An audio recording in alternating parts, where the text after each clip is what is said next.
إريتريا يا جارة البحر ويا منارة الجنوب إريتريا يا درة البحر ويا منارة الجنوب.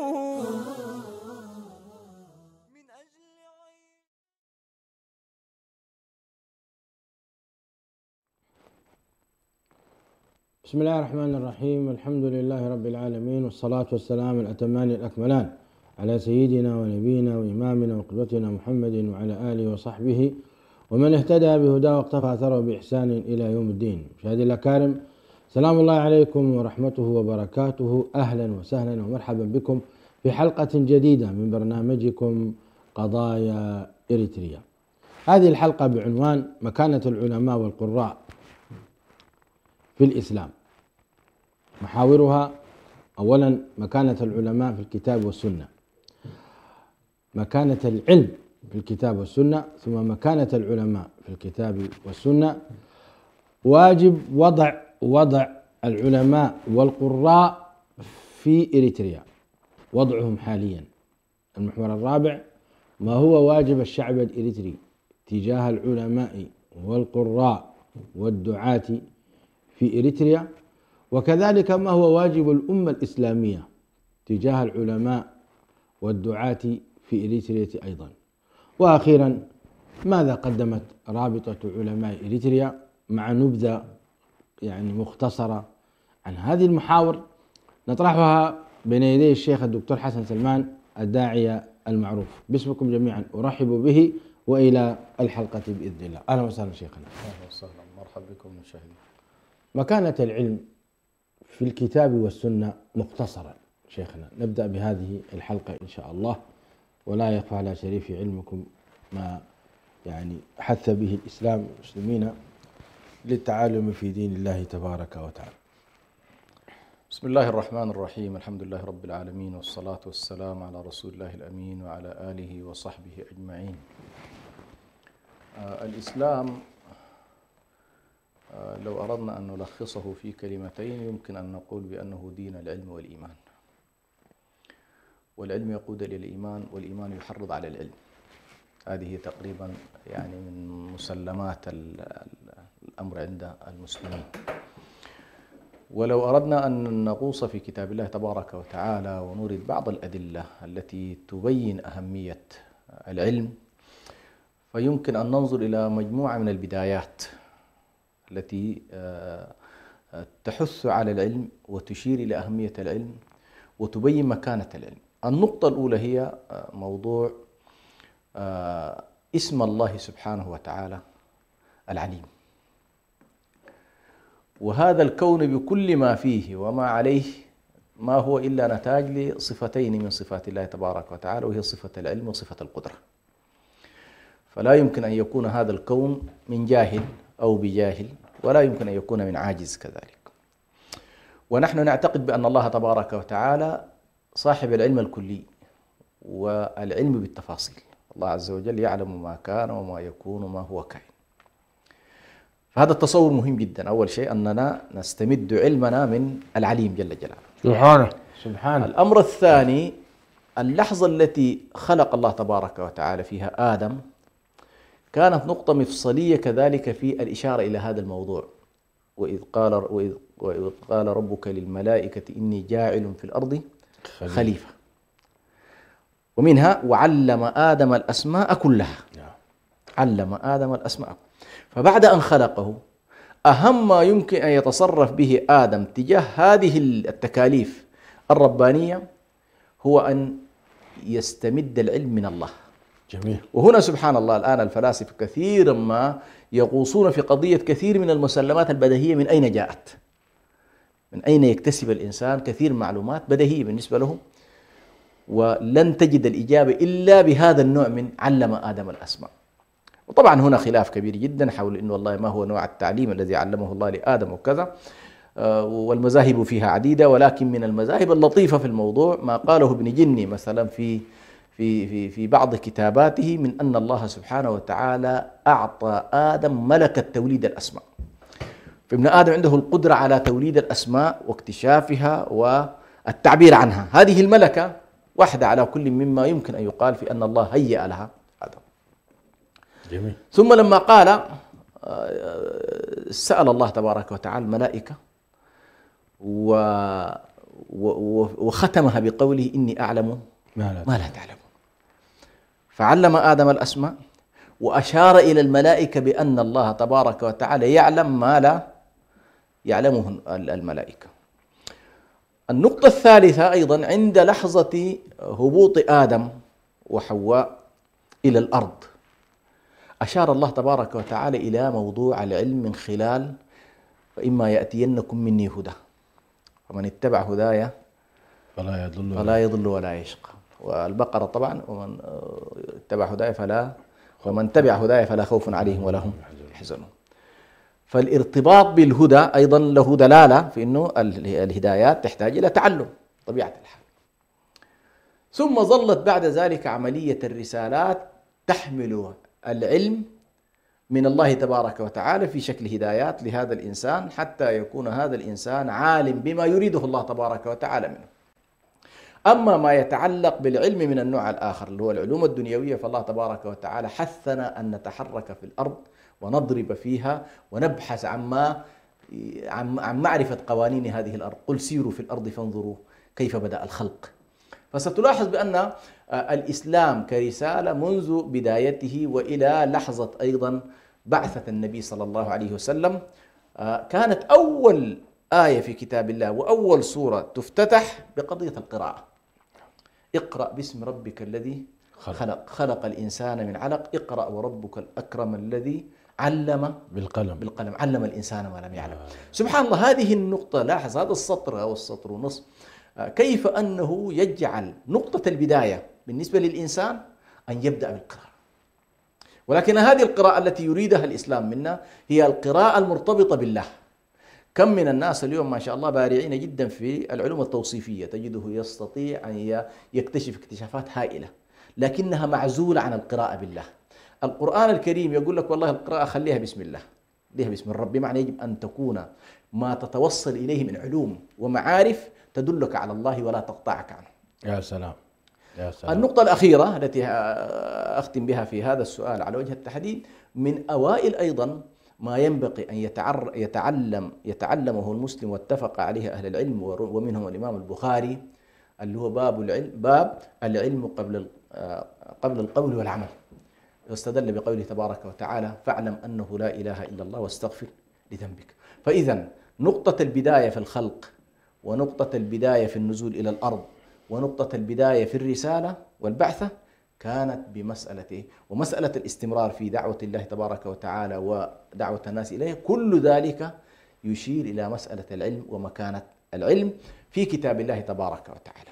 أما أحاديث النبي عليه الصلاة والسلام نكتفي بحديث واحد يقول فيه النبي صلى الله عليه وسلم من سلك طريقا يلتمس فيه علما سهل الله له طريقا إلى الجنة. فجعل الله تبارك وتعالى من يسلك الطرق المؤدية إلى العلم، وهنا طبعا معرفة الله، معرفة رسوله، معرفة رسالته، معرفة أحكامه.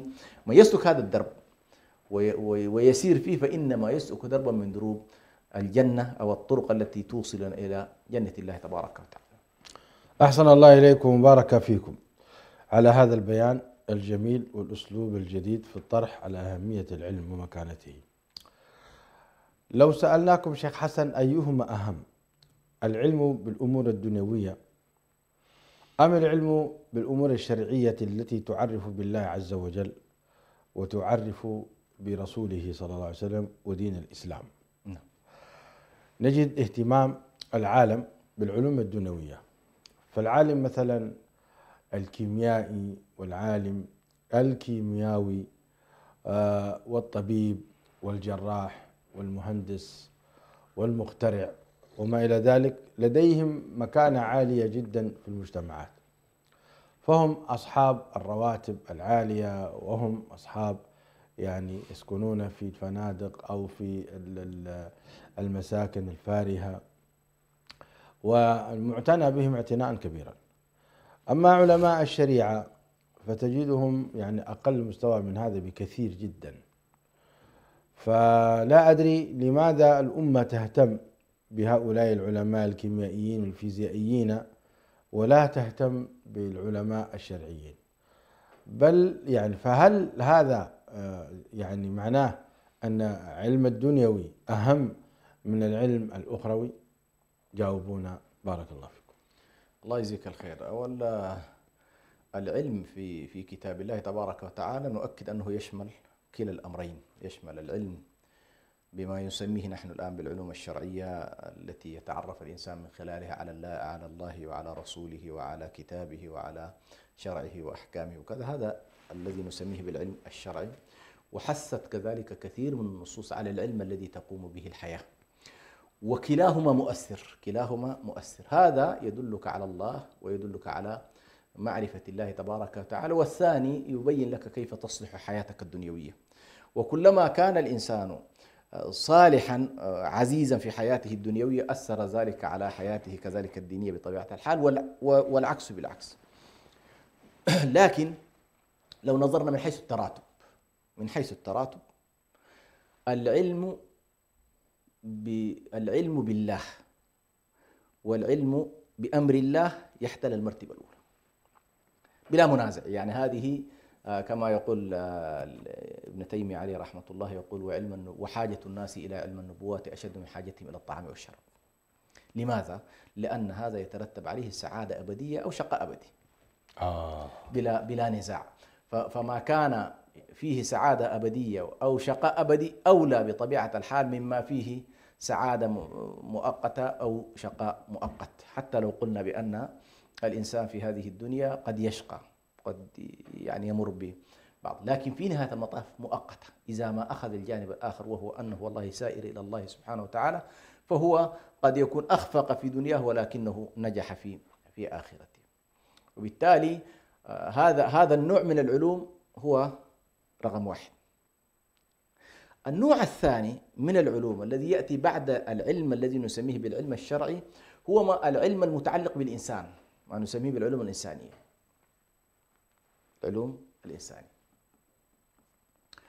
النوع الثالث من العلوم ما يتعلق بالعلوم الطبيعية، لأن الأول يتعلق بالآخرة ويتعلق بمنظومات القيم ويتعلق بالإيمان، الثاني يتعلق بالإنسان، الثالث يتعلق بالأشياء. فإذا أردت أن ترتب الأمور هكذا حتى في حياتنا نحن، الله أولا، ثم يأتي الإنسان المكلف المستخلف في الأرض، ثم يأتي بعد ذلك الطبيعة المسخرة لهذا الإنسان. فهي هكذا من حيث إنك تريد أن ترتبها. العلوم الإلهية المتعلقة بالله ومعرفته وأحكامه وكذا، العلوم الإنسانية المتعلقة بالإنسان وتطويره ومعرفته وما يتعلق به، العلوم الطبيعية التي لها علاقة به. في كل ذلك يأتي علم آخر إن صح التعبير، وهو حتى العلوم الإنسانية والعلوم الدنيوية. هنالك ما يعرف بفلسفة هذه العلوم، إن ذهبت في اتجاه القراءة بالله والقراءة باسم الله، العلم هذا نفسه يتحول إلى علم نافع. لكن إذا تحول علم منقطع عن الله لا يدلك على الله، لا يتحول إلى آية من آيات الله، صحيح. فيبقى في النهاية يعلمون ظاهرا من الحياة الدنيا، أنك تستطيع أن تتعرف على التوصيف للأشياء، أنت تعرف أنه، لكن مثلا ما هي الذرة، مما يتكون الماء؟ يقول لك والله العالم يقول لك يتكون من هيدروجين وأكسجين وكذا، لكن فلسفة هذا العلم اللي هو السؤال ما وراء ذلك، لماذا تشكلت الأمر وما الذي شكلها بهذا الشكل؟ فتبقى سبحان الله تدلك على الله سبحانه وتعالى. وكلا الأمرين الله تبارك وتعالى يسمي هذه الآيات المنزلة من السماء بآيات، وتلك التي موجودة على الأرض يسميها بالآيات. هذا نسميه بالوحي المنزل، وهذا نسميه بالسنن المخلوقة، سبحان الله. فكلاهما، لكن التراتبية بلا نزاع هو العلم بالله تبارك وتعالى، هو الذي تصلح به كل هذه المنظومة. لأنه سبحان الله من يمتلك العلم والأدوات العلمية معزول عن الإيمان بالله، معزول عن أمر الله، يحصل فساد في الأرض، يحصل إزهاق للأرواح. وهذا ما عبرت عنه الملائكة: أتجعل فيها من يفسد فيها ويسفك الدماء ونحن نسبح بحمدك ونقدس لك، قال إني أعلم ما لا تعلم. فهم كانوا يدركون أن هذا الإنسان فيه هذه الخاصية، خاصية البعد عن الله، خاصية الانقطاع عن الله تبارك وتعالى. لاحظ الآن سبحان الله لما غابت هذه المعاني، معاني الإيمان، كيف أن من يمتلكون اليوم القوة ومن نسميهم بالعلوم الدنيوية صارت علومهم في كثير من جوانبها دمار على البشرية نفسها. نعم. بارك الله فيك، طرح جميل جدا جدا.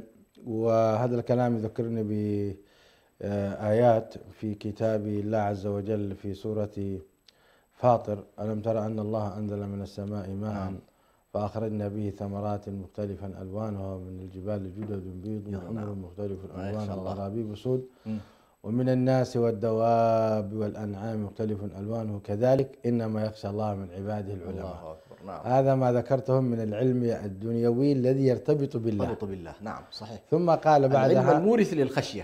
أي المورث للخشية. المورث للخشية. ومع الأسف قليل من العلماء الأكاديميين أو الدنيويين من يتقي الله ويخشاه، قليل. نعم. قليل من يسلم منهم، قليل سبحان الله يعني، وقليل من عبادي الشكور.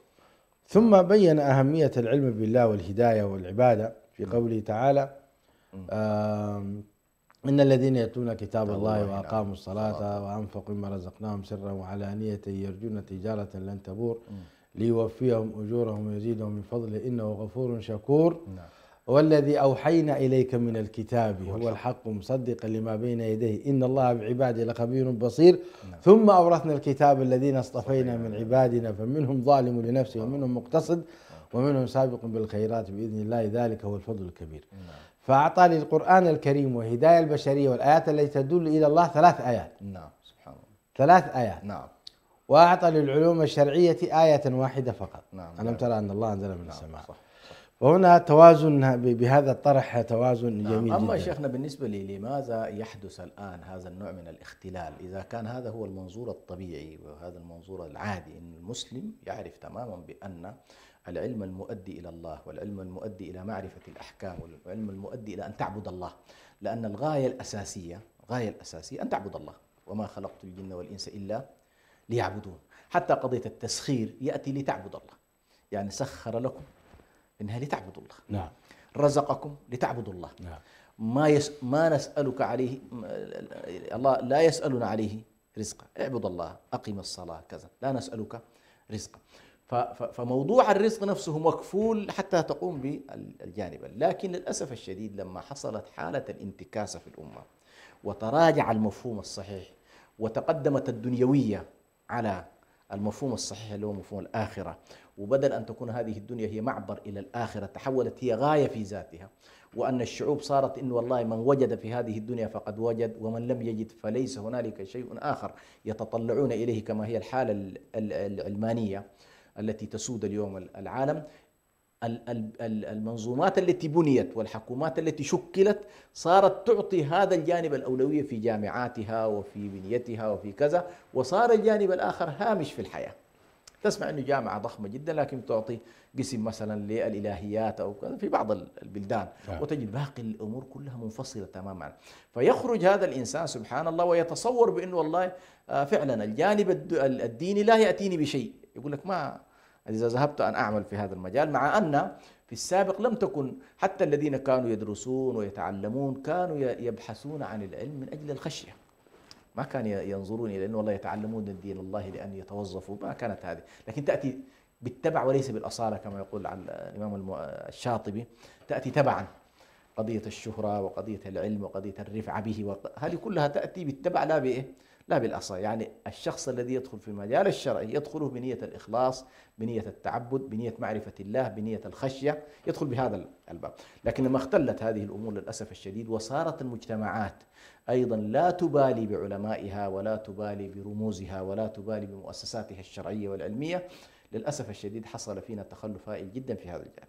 الله المستعان. أنا حضرت دورة للدكتور سليمان العلياني أحييه من هذا المنبر، وذكر في دورته كانت بعنوان أظن أيقظ العملاق إن لم تخني ذاكرة، فذكر لو أن تخيلنا، يقول لو تخيلنا أن هليكوبتر فيها 7 أشخاص، طبيب وفقيه وعالم فيزيائي ومهندس ولاعب كرة ومغني نعم.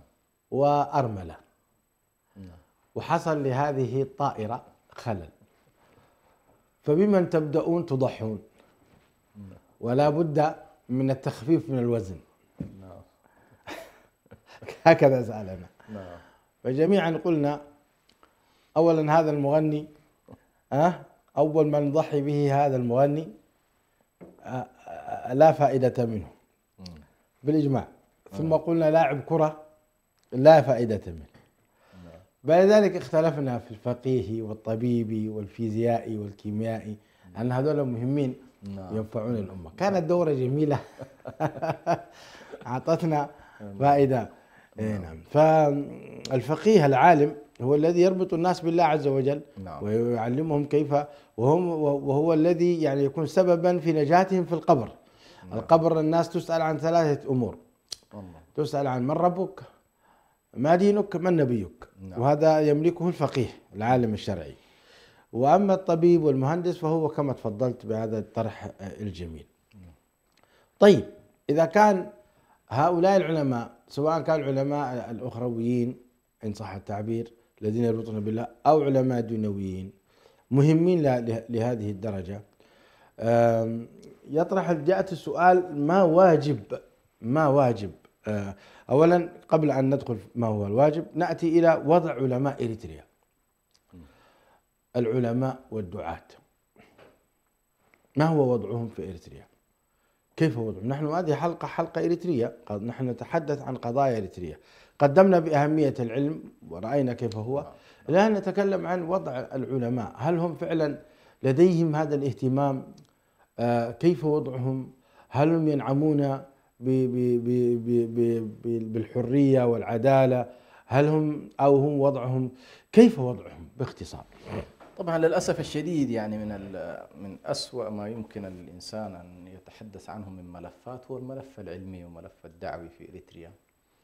يعني لو قلنا بأن النصيب الأكبر للسجون الإريترية بدأ بالعلماء، يعني بدأ بالعلماء والدعاة ومن يمكن أن يدلون على الله سبحانه وتعالى، ولا زالت للأسف الشديد الملاحقات موجودة والاعتقالات بالنسبة لهم موجودة، مع أن سبحان الله تاريخ العلم والعلماء في إريتريا تاريخ حافل جدا. يعني أنت لو رجعت مثلا إلى الفترة التي كان يقود فيها الحالة العلمية المفتي إبراهيم المختار، يكاد هذا الرجل في فترة من الفترات كان أقوى مما يمكن أن نسميه اليوم برأس الدولة لشخصيته وقوته ومناهضته للمحتل واهتمامه برفعة الإنسان واهتمامه بالحالة العلمية والحالة القضائية والحالة التشريعية بشكل عام. فكانت على الأقل في تلك الفترة للأسف الشديد، مع أنه كان فترة احتلال بريطاني واحتلال إيطالي، لكن للأسف نقدر نقول كان يمكن أفضل بكثير من الحالة الوطنية التي وصلنا إليها. كان في ذلك الوقت للمفتي شخصيته وللمفتي وضعيته، وكذلك كان يحترم حتى من هي الناس اللي كان يعتبر طاغية كبير جدا، لكن ظل الحالة الإريترية ينظر إليها بنوع من الخصوصية، لأن المساس بالمفتي والمساس بالإفتاء كان يشكل مشكلة. ولذلك في هذه الفترة تطورت المحاكم الشرعية وتطورت المعاهد الشرعية وتطورت حالة الحج والعمرة، فكان في تطور بشكل. ثم جاءت بعد ذلك حالة الاحتلال الأثيوبي، وظل كذلك المحتل الأثيوبي ينظر إلى إريتريا بأنها في النهاية حالة شعب عرف كيف ضمه بطريقة من الطرق، وعرف أن هذا الشعب اليوم له ثورة، فكان أيضا يحرص أنه والله عدم المساس بشؤوننا الدينية. كانت معاهدنا شغالة، معاهد ضخمة جدا في كرن، في قندا، في أسمرة، في قردات، في منصورة، في زمن هيلة سلاسة ومنغستو إلى أن سقط نظام منغستو. كانت هذه المعاهد موجودة، وكانت طبعا صلتها كذلك بالعالم الإسلامي موجودة، لم تنقطع الصلة مع المعهد الديني بأسمرة كان موجودا. نعم، المعاهد الدينية كلها كانت موجودة. صحيح. للأسف الشديد أول ما دخل النظام الوطني الحالي اللي هو النظام نسميه على الأقل خرج المحتل وجاء أبناء البلد، يعني بهذا الاعتبار أنا أسمي الحالة نظام يعني ينتسب إلى البلد. كان المتوقع أنه والله تحصل انفراجة أكبر ويحصل نوع من الانفتاح ويحصل تطوير للحالة الدينية نفسها والاهتمام بها، وألا يتم التعامل مع هذه الحالة باعتبارها حالة مشكوك فيها وحالة مستهدفة وحالة يجب أن لا تتطور وحالة ينظر إليها بأنها والله خصم على التعليم هذه كلها إشكالية في تقديري. للأسف الشديد أضعفت هذه، وبدأت طبعا حالة الاعتقالات بتاعة المعلمين والدعاة بتهم حقيقة كثيرة جدا. وبعض الناس يحاول يقول لك والله يا أخي هؤلاء كان عندهم إشكالات. طيب إشكالات حاكمهم، ما في إشكال. ليست هنالك جريمة ليس لها عقوبة، مش كده؟ قدم هؤلاء الناس للمحاكمات. اليوم لو فرضنا أنه والله هؤلاء كانوا قتلة وحاكمتهم لأدى أنه والله أخذوا مؤبد وخرجوا إلى أهلهم يعني. لكن للأسف الشديد تم التعامل مع هذا الملف أيضا بأسوأ ما يمكن التعامل به. وبالتالي الوضع في إريتريا اليوم ليس وضع لا يسر للأسف الشديد. فلا الأوقاف تستطيع أن تقول والله يمكن أن تقوم، لأن احنا أساسا من دعاة إنه والله القضايا الدينية الخاصة يقوم بها أهل الدين نفسه، بأوقافهم، بتبرعاتهم، بعلاقاتهم مع من ينتسبون إليهم من خارج البلد. لا حرج إنه والله كما أن الكنيسة تتواصل مع عناصرها في الخارج، المسلمين يجب أن يتواصل. هذا الوضع الطبيعي، بحيث الدولة نفسها ما ترهق نفسها بالحالة الدينية. يعني بناء المساجد، بناء المعاهد، بناء الأشياء اللي لها علاقة مباشرة يفترض أن يقوم بها. وهذا كان تاريخنا في الإسلام. التاريخ الإسلامي كله كان الأوقاف هي أكبر مؤسسة تمويل مجتمعي للحالة الدينية. فكان العالم لا يرتبط بالسلطة ولا ينتظر راتب من السلطة، ويقوم بأدواره من خلال كفالة المجتمع له. هذه فلسفة الأوقاف نفسها أصلا في التاريخ. إذن لماذا امتد النظام يده إلى الأوقاف؟ ولأنه يدرك تماما بأن قوة المجتمع وقوة الحالة الدينية في قوة الأوقاف. أنت إذا أوجدت الأوقاف بعيدا عن السلطة ما بتحتاج منها تمويل، معنى ذلك العلماء يرتبطون بمؤسستهم الوقفية وليس بالحكومة. طيب إذا قيل لك يا شيخ حسن أن النظام أقام لك دار الإفتاء وعين لك مفتيا، وأن النظام أيضا اعترف لك بالأوقاف، يعني ليست هي وزارة لكن أعتقد اسمها إيش؟ مجلس الأوقاف. نعم، مجلس الأوقاف أيضا موجود في إريتريا. نعم. وعين له من أبناء إخوانك من المسلمين. فماذا يكون ردنا يا شيخ حسن؟ الله يجزيك خير. هي واحدة من التناقضات طبعا الكبيرة جدا، دعوة العلمانية ودعوة أن النظام نظام علماني، ثم هيمنة العلمانية على المشهد الديني. دي واحدة من الدائرة تفكيك. أنت ما دمت قلت علماني اترك المجتمع ودينه، الوضع الطبيعي. نحن الآن خلينا علمانيين. الوضع العلماني مثلا في أوروبا لا يتدخل في الشؤون الدينية. المؤسسات الدينية تقوم بواجبها، تقوم بأمورها، تقوم بتمويلها، بتبرعاتها ممن ينتسبون إليها. جميل.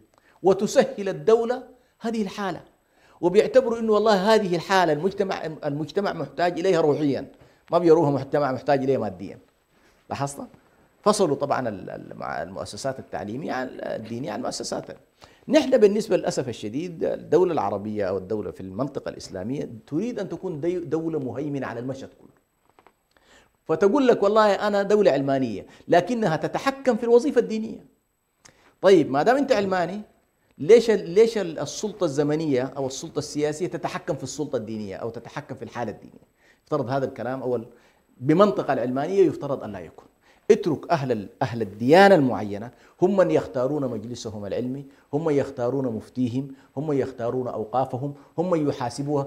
أنت في حالة واحدة بس مطالب بشيء واحد، عندما يحصل نزاع وتحصل خلافات داخل هذا المكون تدخل لتفصل. نعم. من خلال المحاكم الموجودة أيضا، مش من خلال سلطة تنفيذية. يذهبون إلى المحاكم وهنالك المحاكم عندها المجال الكافي لأنها تفصل في الخلافات. لكن مجرد ما جعلت والله المفتي خاضع لمزاج السياسي، ثم أنت تجعل نفس الحالة الدينية تحت وزارة الداخلية فتتعامل معها باعتبارها ملف أمني، هذه إشكالية كبيرة جدا. يعني أنت قزمت الدين وقزمت الحالة الدينية بشكل هائل جدا. ثم لو رأينا لماذا النظام يقزم الدين؟ ولماذا النظام، من الذي أولا اختار المفتي في بلادنا إريتريا؟ من الذي لديه صلاحيات أن يختار المفتي ويعين؟ لو توضح لنا هذه. نعم. ثم لماذا أيضا يعتبر يعني دار الإفتاء تابع لوزارة الداخلية بل للاستخبارات؟ لماذا؟ نعم. هذا دار إفتاء هو دار شرعي، يعني حلال حرام صلوا صوموا. نعم. لماذا هو يكون تحت هذه الدائرة؟ لأن المشهد كله للأسف الشديد مشهد مختزل سياسيا ومختزل دينيا. ما معنى مختزل؟ مختزل ديني بمعنى الآن السياسة في إريتريا صحراء، ما في سياسة. بمعنى ما في أحزاب. نفس الشيء كما تعامل مع الأحزاب بالإنهاء يريد أن يتعامل مع الحالة الدينية أيضا بالاحتواء. فالحالة دي ما موجودة، لا يستطيع يقول لهم والله اطلع من البلد، موجودين في هذا. فماذا يفعل؟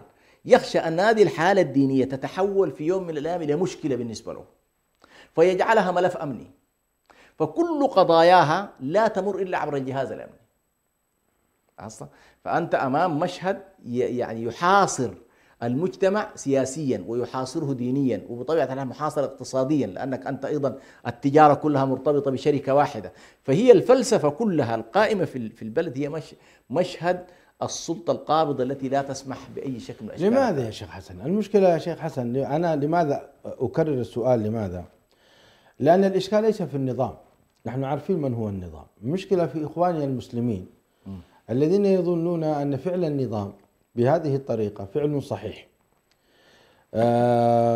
بحجة أن هؤلاء العلماء إرهابيين أو إخوان، أو أنهم لا يلتزمون بقانون البلد، أو لا يحترمون، أو شيء من هذا القبيل. لا أدري كيف أفسره. المحزن هو هنا أن إخواني المسلمين من الذين يعملون في داخل الدولة وخارجها أيضا لديهم قناعات، وهو الذي جعلهم يكونون في برودة من الدفاع عن إخوانهم من العلماء. فأنا أريد أن تفكك هذه القضية. لماذا؟ هو للأسف الشديد طبعا بعض الناس كانوا مصدقين أن الحالة علمانية. كان في بعض الناس ممن عملوا داخل النظام كان يتصور بأن هذا النظام نظام علماني. اكتشفوا الآن، وهذه تقريبا وعي متأخر إن صح التعبير، بدأوا يدركون بأن النظام في اللحظة التي كان يحاصر الحالة الدينية في معاهدها ويحاصرها في خلاويها ويحاصرها في شيوخها، ولا يسمح لهذه الحالة الدينية أن تختار من يمثلها، بل هو من يعين لها. طبعا المفتي معين من السلطة السياسية وليس شخص تم اختياره مثلا من الحالة الدينية في إريتريا. اليوم في أثيوبيا مثلا رأينا كيف الانتخابات تمت على مرأى ومسمع من الناس، ونافس فيها الناس، ووصلوا إلى انتخاب مجلس الشورى، ثم مجلس الشورى يختار. ده الوضع الطبيعي سبحان الله. نحن خلينا والله ما دارين انتخابات يمكن يتحسس منها بالمعنى الواسع، لكن خلي إنه والله أهل العلم في البلد ممن يسمون أهل العلم يجلسون ليختاروا مفتيهم، يختاروا عالمهم، يختاروا مؤسستهم الدينية. هذا كله للأسف الشديد غير لا يوجد. لا هو الذي يختار المفتي الذي يريده. أحسنت. بينما هذه الجزئية تحديدا غير موجودة في الكنيسة مثلا. لا يستطيع أن يفرض على الكنيسة إنه والله فلان هو، ما يقدر. عجيب. ما يستطيع. الكنيسة لديها حرية في اختيار. انت لابد ان تشهد مجموعه كنائس، ومنها الكنيسه المصريه، وانت لاحظ جاب الكنيسه الروسيه واليونانيه والكنيسه الرومانيه، جاب كل الكنائس وحضرها المحفل الضخم جدا.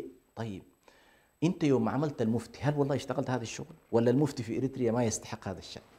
يعني اليس من حق المسلمين في اريتريا ان يعلنوا كذلك عن مفتيهم بحضور عالمهم الاسلامي، بحضور الازهر؟ خلينا كذا الان ما نمشي الازهر الشريف، ما من حق هؤلاء الناس انه والله الازهر الشريف يحضر المحفل الذي يختار فيه. نحن للاسف الشديد لا الازهر الشريف حضر، ولا جامعة المملكة العربية السعودية حضر، ولا حد للاسف الشديد. فالقضية انه والله كون والله كما تفضل المسلمين متساهلين في حقوقهم الدينية. اليوم يا شيخ برهان كنا قبل فترة نتكلم عن الحقوق السياسية، اليوم تراجعنا بشكل هائل، نتكلم الآن صرنا عن السماح بالقرآن الكريم. يعني حق السياسة ما حاجة كبيرة، أنت بتنافس في السلطة. المسلمين اليوم يتكلمون عن أنه يا أخي دعونا وديننا، اتركونا وديننا، اتركونا نعلم أطفالنا كتاب الله. وصلت الحالة إلى هذا المستوى من التدخل للأسف الشديد في الشؤون الدينية. لما سكت المسلمون عن اختيارهم للمفتي، نعم، سكتوا عن هذا وتركوا الاختيار للنظام. نعم. تجرأ النظام إلى أن يتدخل في الأمور الأخرى. أحسن. يعني مثلا هو حاول يعمل تجفيف المنابع، بحيث والله حرم الناس تمشي إلى المملكة العربية السعودية. نعم. وكان تارك الأزهر ثم بعد فترة وقف الأزهر نفسه، شاف نعم. إنه والله القصة في النهاية في إطار المحكمات، وسكت المسلمون ما في. طيب يا أخي خلاص أنت حجمتنا من الخارج، أوجد لنا كلية كده تطلع لنا مؤذنين ودعاة، مش كده؟ أنت محتاج أئمة، مش كده؟ محتاج إلى من يقرؤون القرآن ويقرؤون القرآن، محتاج إلى من يئم الناس في صلواتهم، صحيح. محتاج من يعلم الناس دينهم، مش كده؟ صحيح. طيب يا أخي أعمل حاجة إريتري، حاجة كده خاصة من نفس الموالين لك. أعمل شيء قول لنا والله الدولة في إريتريا ترى الحالة الدينية تبقى بهذا الشكل. لأنه ليش أقول هذا الكلام؟ بنفس الطريقة الكنيسة عندها كلية، والكلية تخرج يا شيخ بران سنويا ويحضروا الاحتفالات وبشكل ما شاء الله تبارك الله محترم جدا. عجيب. تحية لهم، ما في إشكال. نحن لا نقول بلدهم ما في صحيح. إشكال، هذا حقك. نعم لكن احنا نطالب بأنه والله كما أنك نعم. تعاملت مع الحالة الدينية تلك بطبيعة معينة، هنا يجب أن تتعامل بنفس الطبيعة. ليش ما يكون هنالك كلية؟ ليش ما يكون والله في معاهد وخلاوي تصعد؟ طيب في من يقول النظام هو يعني عدو للجميع، حتى النصارى سجنهم وعذبهم وقمعهم. طبعا طوائف منهم ما صحيح. هو حاول في إطار الكنيسة الأرثوذكسية، اختلف مع واحد من اللي هو رأس الكنيسة فترة من الفترات، وألزموا بسجن في البيت ولم يسجنوا. شوف حتى التفريق في السجون نفسها، يعني زي ما قالوا المشاركة في الظلم عدالة أحيانا. يعني أنت لما تساوي الناس في المظالم يعتبروا بعض الناس هذا شكل مشكل، لكن لما أنت والله الشيوخ أول ما ترى منهم شيء مصيرهم السجون، بينما رأس الكنيسة لا، تجنبوا من الكنيسة ولكن تحتفظ له بوضعيته داخل البلد وفي بيته محروس ومحمي. عجيب. أنا كأنني سمعت أنه سجنه ومات في السجن. لا لا لا لا، هذه كلها الذي أعلمه هو كان في وضعية بتاعت يعني حتى في السجن في تمييز. في تمييز، ما في كلام. الله المستعان. نعم. فنحن يا شيخ بران لا نواجه حالة دينية ثم الكنيسة اللي هو الآن على الأقل يوليها اهتمام ويوليها عناية وينظر إليها في البلد هي الكنيسة الأرثوذكسية. صحيح هنالك كنائس أخرى تعاني كما يعاني المسلمون، هنالك الكاثوليك، هنالك البروتستانت، هنالك البنطي كما يقولون. يعني هذه المجموعات عانت معاناة كبيرة جدا، وبالذات المذاهب الدينية اللي هو لا يعترف بها زي التوحد مثلا لا يعترف بهم، هؤلاء عانوا وسجنوا واعتقلوا وحصل عليهم تعذيب ونكبات. الاختلاف في المذهب. لكن هو ليش؟ لأنه هو حدد الكنيسة التي تمثل وهذا يبين لك أنه عنده خوف وفوبيا أصلا من أي تنوع حتى في الحال المسيحي نفسه. مع أنه سبحان الله هو الآن الكنائس معترف بها، معترف بالكاثوليك ومعترف بالبروتستانت ومعترف والحالة الدينية بيعتبر فيها الآن 4 أديان في إريتريا. اليد الواحدة هي يد مسلمة والثلاثة أديان، وديل يشكلوا الحالة الدينية مع بعض. سبحان الله. فهذا اللي موجود. في فترة تقريبا التسعينات لما اعتقل النظام إخواننا المعلمين في مدرسة عمر بن الخطاب في ماجشتو، واعتقل أيضا مجموعة كبيرة في كرن وفي منصورة وفي كذا، يعني مشايخنا وآبائنا من الصوفية لم نسمع منهم موقف، لم نرى منهم موقفا يعني حسب علمي القاصر، غفر الله لنا ولهم طبعا. لكن طبعا الحالة هناك في تلك الفترة كانت حالة يعني إخوانية وسلفية وصوفية معروفين، وكان هناك صراع بين الصوفية والدعوة السلفية والإخوانية وكذا، وخلاف حول مسألة ياسين ما ياسين، وخلاف حول قضية زيارة القبور وتقديم القرابين لها. كان الخلاف في هذا الموضوع.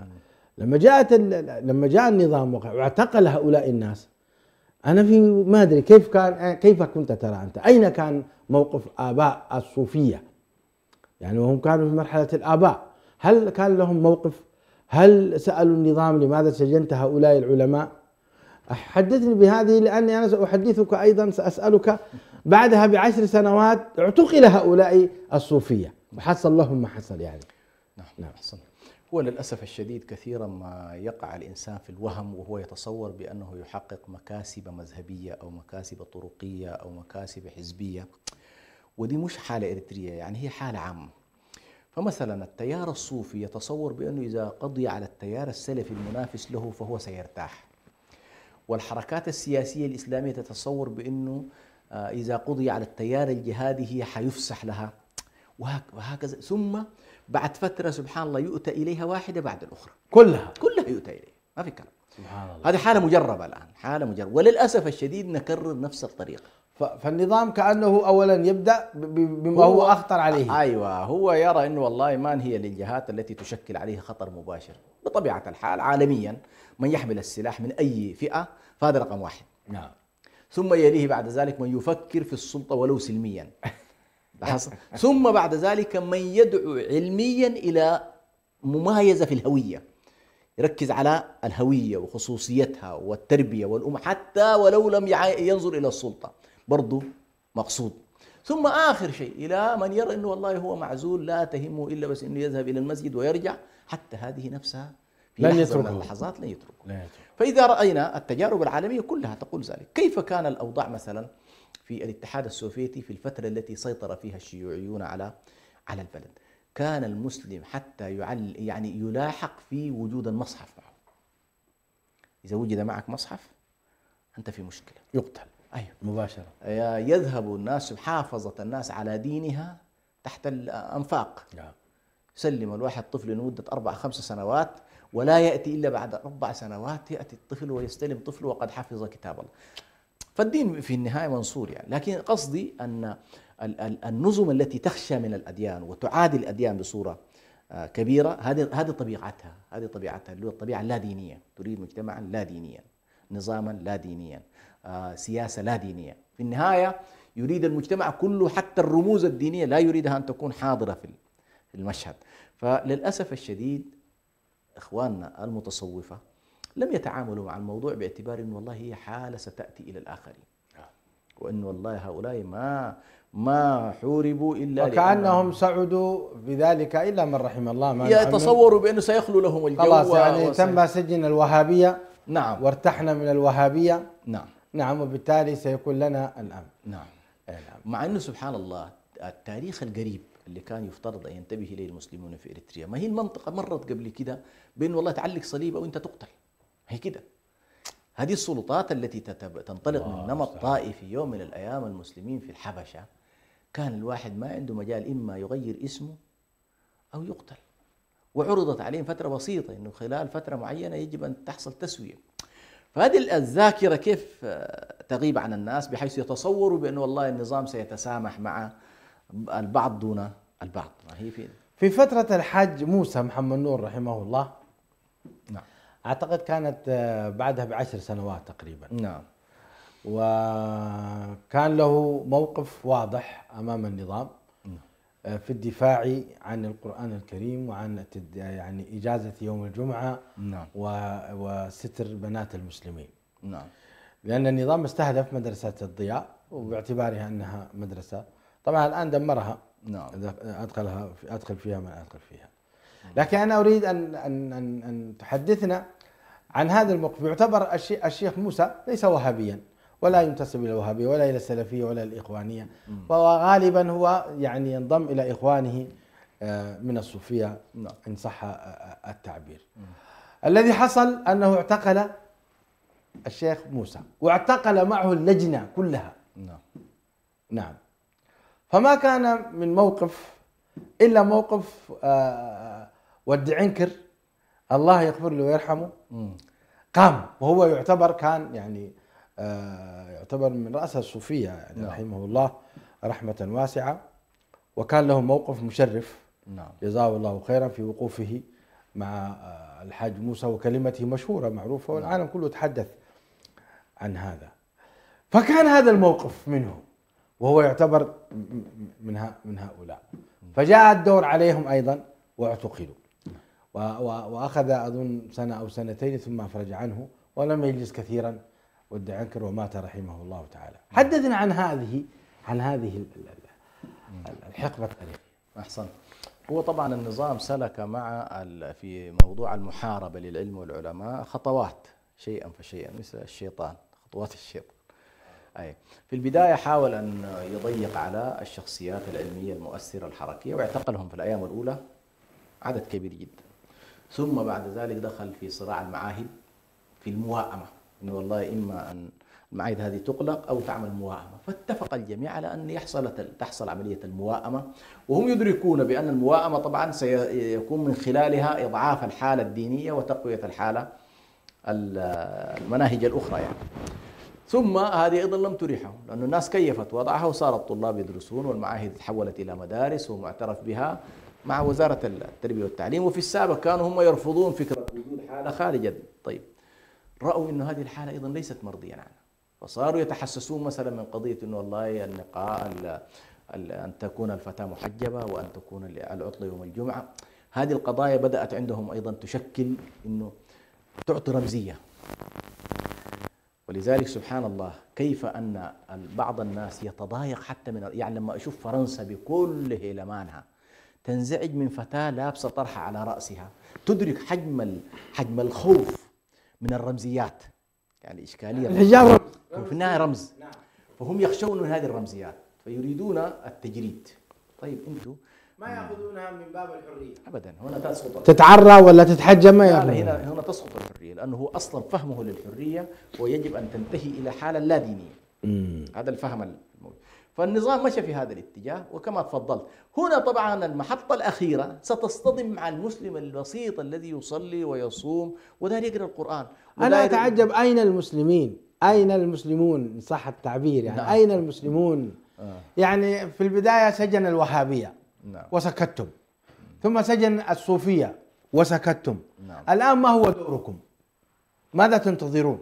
أنا أسأل هذا السؤال يا شيخ حسن. هو للأسف الشديد نحن في خط موازي الآن. نحن تكلمنا عن قضية الحالة الدينية، لكن يا شيخ برهان لا تنسى التجريف الذي حصل لبنية أبناء المسلمين داخل السلطة.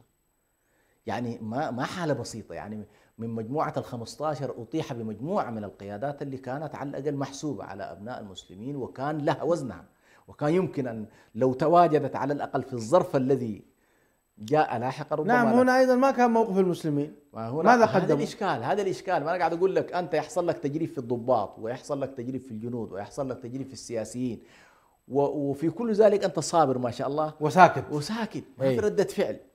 فهو لاحظ بأنه والله هذا الشعب كأنما وصل مرحلة الموات، إنه الموت، غاب الإحساس، غاب الشعور، غاب التحرك، غابت الإرادة، لأنه الناس والله يمكن أن وأحسنهم طريقة من يسلك سبيل السلامة ويخرج يخرج بنفسه. فهذه الإشكالية. لكن لو أن الناس والله لا اتحركت من داخل بنية الدولة نفسها، إنه والله هذا يعني هل الشعب راضي عن هذا الموضوع يا شيخ؟ لا ما في رضا يا شيخ.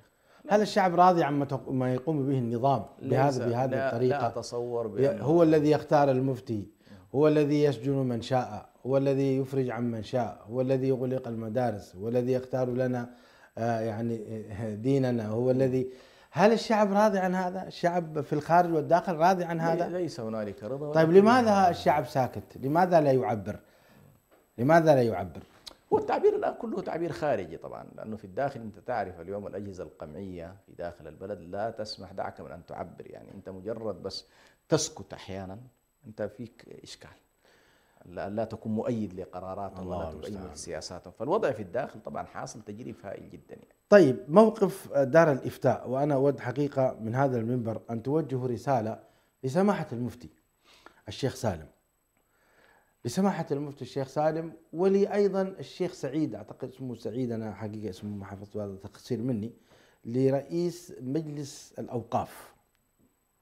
رسالتكم لهم، وهم اليوم يحملون هذه المسؤولية أمام الله عز وجل وأمام المسلمين،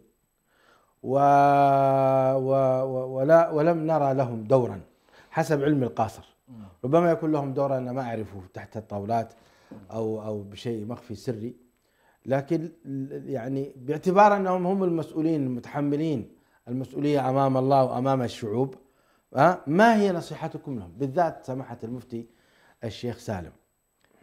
والله أول أنا أسأل الله سبحانه وتعالى أن يعين كل من هو موجود على الأقل في الداخل ليساعد الناس ويثبت على الأقل في حالة إسلامية موجودة، على الأقل وجود مسلم له دور، له تأثير، له كذا، بغض النظر نتفق معهم نختلف معهم، لكن في نهاية المطاف علينا أن نقول بأن الصراع في بعض جوانبه الديموغرافي كما يقولون، اللي هو وجود كتلة بشرية موجودة على الأرض. المهم في نهاية المطاف هذه الكتلة البشرية المتواجدة اليوم على الأرض الإريترية رصيدنا شئنا، فهي خير لنا، فهي خير حتى بهذا بكل ما فيه. ولذلك أنا حقيقة ضد بعض الهجمات التي كانت تحصل على المفتي أو غيره، لأنه هذه ليست معركتنا. في نهاية المطاف هذا المفتي يقبى سيء يقبى طيب، المهم هو قاعد يصلي بالناس صلاة الجمعة وقاعد يصلي العيدين، وأخونا وله في النهاية نعم. يعمل في ظل أجواء غير طبيعية. أنت لا تتصور أنه والله سياسة فرق الذي أطاح بكل زملائه ورفاق دربه في النضال سيغلب أو يصعب عليه، وأطاح بزعيم كنيسة زي ما قلنا يعني، فلا يصعب عليه أنه والله يعني أن يطيح بهؤلاء. وخصوصا أنت ظهر مكشوف يا شيخ برهان. يعني زمان لما العز بن عبد السلام مارس دور العالم الرباني ليبيع الحكام في مصر باعتبارهم كانوا من المماليك، مصر كلها تحركت خلفه. فالعالم الذي لا يشعر بأنه والله هنالك حالة من الحاضنة المجتمعية التي تعمل على حمايته، وأنا لا أتكلم عن حاضنة مدنية فقط، لا، حاضنة لها علاقة حتى بالسلطة وبنيتها ورجالها من ضباط من جيش من أفراد من أجهزة أمن من غيرها، إنه والله المساس بهذا المفتي إشكاله. يعني أنا سبحان الله ما أدري مدى صحتها، يقال بأن المفتي عليه رحمة الله إبراهيم المختار جاء هيل سلاس في زيارة من الزيارات فالكل كان يركع له، يعني معروف عنه إلا المفتي ما كان، فلاحظ بأنه في شخصية ما انحنت له. نعم. فطلب من الجماعة أنه يلحقوه في أديس أبابا، قال لهم جيبوه هناك وينوي به شرا سبحان الله.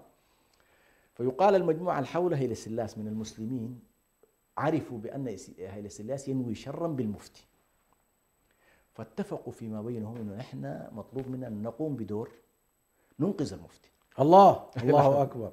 فماذا فعلوا؟ يقولون أول ما دخل المفتي اتفقوا أن لحظة دخول المفتي كلهم يركعون له.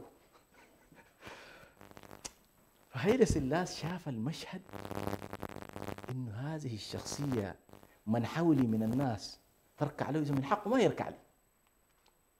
فيقال أنهى الموضوع بتسوية معينة وأعاده إلى إريتريا. الشاهد هنا لاحظ هذه المجموعة أرادت تعطي رسالة لهيل سلاس إنه هذه الشخصية في قومها وفي مجتمعها ليست سهلة، ولو مسست بها فإنك ستؤدي إلى إشكالية في البلد. فأنا أقول لو أن رجالات العلم ورجالات الدعوة ورجالات الدين أيا كان، حتى لو أنه والله مدرس قرآن، اليوم لما اعتقل الشيخ آدم شعبان مثلا في قندع، لو أن مدينة قندع كلها تحركت ولم تكتفي فقط بأنه والله المحافظ ولا مدير المديرية هو يعني حتى المحافظ سجن وما أحد قام به كما لا، هي ما قاعد أقول لك هنا الضعف في أنه والله يا أخي يجب أن تتحول الحالة. ثم أيضا فقه الاحتجاج نحن ضعيف جدا عندنا، نحن الثقافة بتاعت أنك تحتج على السلطة مش موجودة للأسف الشديد. نتصور بأنه مهمتنا فقط إذا قبض الشخص نحن نلزم الصمت. يعني ما السبب أنه فعلا قندع لم تقم؟ ما السبب؟ الخوف أن يتصورون بأن والله السلطة ستبطش به. لكن لو تصوروا بأن والله لا، لو أن المدينة بكاملها بشيوخها ونسائها وأطفالها ورجالها كلها وقفت بأنه والله فعلا السلطة ستبطش بجميع أهل قندع. ولو افترضنا أنها فكرت في ذلك فأنت تثير عليك بقية المدن، ما هي القصة يعني مسألة فقط أهل قندع يقولون للنظام لماذا سجنت الشيخ شعبان حاكمهم؟ نعم. يعني كمظاهرة سلمية مثلا، هل معناته النظام سيأتي ويقمع الجميع ويقتل الجميع؟ معقول هكذا؟ معقول؟ هو على كل نحن لا نحسن به الظن كثيرا، يعني هو يمكن أن يفعل، لكن أنا أقول بأن كل حالات التغيير تبدأ بشيء من التطور. أنا أخشى أن يكون أوهام من عندنا. هي أنا معك، هي القضية إنما ذلكم تتصور أنه والله سيمحو الكل، لكن أيوة. أنا أقول هو قد يعمل على اعتقال بعض الرموز وتثور القضية أكثر وتتحرك الحالة أكثر.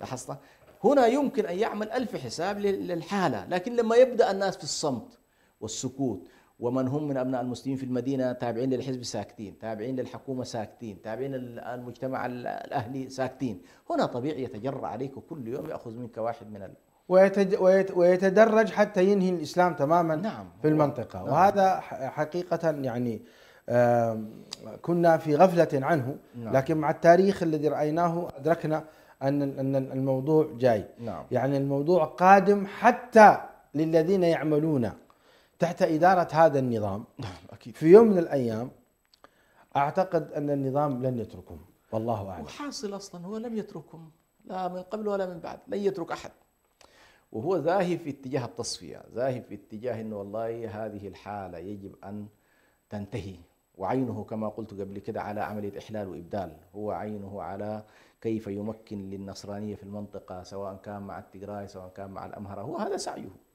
يعني حتى الأطروحات التي طرحها في الآونة الأخيرة ويهاجم فيها الأورومو إيش منزعها؟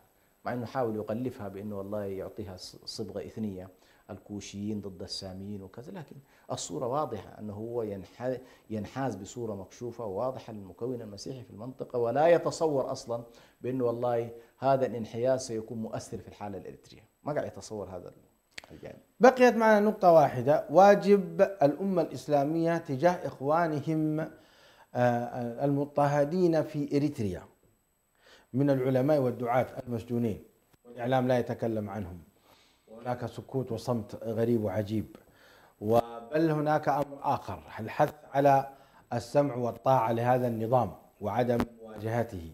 ماذا تقولون في هذا؟ هو على كل يعني قضية الصمت التام الذي يمنع الرفض السلمي والاحتجاج السلمي ويرفض كذلك الاحتجاجات العنيفة، هذا لا دين، هذا لم يأتي به رسول على الإطلاق. الرسالات كلها احتجاجية أصلا، احتجاج على الكفر، احتجاج على الفساد، احتجاج على المنظومات الظالمة، هذا الدين. فعندما تسكت أنت هؤلاء أو تقتل هؤلاء فأنت تسكت الحق، ولكنك لا تحيي دين بأي شكل من الأشكال. يعني شكل هذا الدين للأسف الشديد هو أشبه بالدين الملوكي الذي والله يتبع الملوك في كل شيء، لكن ليس هذه رسالة محمد عليه الصلاة والسلام الذي بدأها بالاحتجاج على قريش من بدايتها وانتهت بقتال الجزيرة العربية كلها. هذا هو دين النبي عليه الصلاة والسلام. ففكرة إنه والله الصمت أو الطاعة أو عدم الكلام أو هذا كله للأسف الشديد يؤدي إلى الخنوع، يؤدي إلى الاستكانة، يؤدي إلى الضعف، يؤدي إلى أنك لا تأمر بالمعروف ولا تنهى عن المنكر ولا شيء، وفي النهاية لست صاحب رسالة. أما بالنسبة لموضوع ما الذي يجب على عموم الناس أو عموم المسلمين، هو مساندة بطبيعة الحال إخوانهم في إريتريا بكل ما تعني هذه الكلمة، ولكن حتى يساندك الآخر ساند نفسك والحال. فنحن محتاجين في داخل إريتريا أولا أن نساند هؤلاء ونقف معهم ونعلي قضيتهم ونجهز ملفاتهم، سواء كانت في شكل حقوقي أو كانت في غيره ذلك. يجب أن تجهز الملفات حتى تبدأ بعد ذلك في أنه والله تحرك الأحوال كلها، تحرك الحالة العلمائية في الخارج، تحرك الحالة الحقوقية في الخارج، تملك الإعلام أيضا عن قضيتك ما هي القضية التي أنت تعاني منها. يعني كثير من الناس سبحان الله في البودكاستات الأخيرة التي ظهر لبعض الإخوة، بعض الناس من أمس مثلا يتواصلوا معي في أنه كثير من المعلومات لا يعرفونها. فنحن محتاجين إلى أن والله يجب أن نعرف بقضيتنا، والقضية يعرفها صاحبها. إذا أنت والله تواريت ولم تتكلم وبعض الناس للأسف الشديد تحت حجة إنه والله لا نعطي الصبغة بتاعت الاحتجاجات صبغة طائفية، يقول لك والله يا أخي ما نحاول نتكلم عن قضايا الأديان. طيب ما هي القصة هي حالة دينية الآن قاعد يأتي إليك في أحوالك الدينية، أما الأحوال السياسية نحن مشتركين فيها مع الآخرين يعني، لكن المحو في الهوية وطمس الهوية الآن قاعد يحصل عليك أنت كمسلم. ففي نهاية المطاف لا بد أن ندرك أيضا أنه والله نحن من نقوم بهذا الجانب. وأنا هنا حقيقة أشيد بالدور الذي قامت به رابطة علماء إريتريا خلال الأشهر الماضية حول لفتها لموضوع العلماء والسجون التي يمرون بها والاعتقالات والصمت العام وتوقيع عدد من الروابط العلمية. وكثير تذكر يعني كثير من الروابط حتى ما كانت تعرف أنه والله في ظاهرة بهذا الشكل، أنه ناس 30-25 سنة يكونون في السجون ولا أحد يعرف بهم، لا هم أموات ولا أحياء ولا كذا. فهذا الأمر أنا في رأيي لا بد أن يتحرك، ويا ريت نذهب في اتجاه أكثر تطورا في أنه والله نحن نعمل لكل حالة نوع من الصناديق المالية التي تدعم الحالة نفسها، تدعمها في جانبها الإعلامي، تدعمها في جانب الحقوقي، تدعمها في جانبها حتى الاجتماعي، لأن كل هؤلاء الدعاة الذين يتعرضون أيضا هنالك ارتدادات اجتماعية، لهم أسر، لهم أطفال، لهم نساء، لهم كذا. فهذه كلها تحتاج من الناس إلى وقفة حتى يستطيع إن شاء الله الناس يقوموا بواجبهم تجاه إخوانهم. ما شاء الله تبارك الله، جزاك الله خيرا شيخ حسن. استمتعنا بهذا العرض الجميل في أهمية العلم ومكانته ومكانة العلماء، وأيضا في عرض جميل مليء بالحكمة والتوجيه فيما يتعلق